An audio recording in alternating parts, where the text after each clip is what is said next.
On 7th of July 2021, that is yesterday morning, a group of Pakistani terrorists attempted to infiltrate across the line of control in Nowshera sector. Alert army troops through an integrated surveillance grid and domination of fire thwarted this infiltration attempt.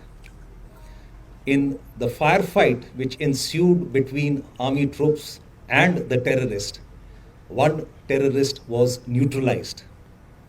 His body has also been recovered.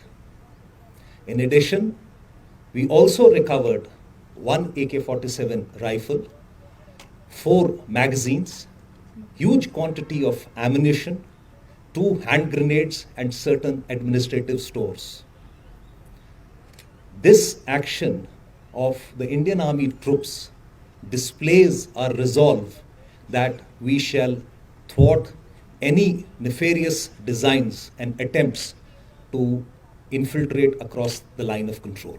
Thank you.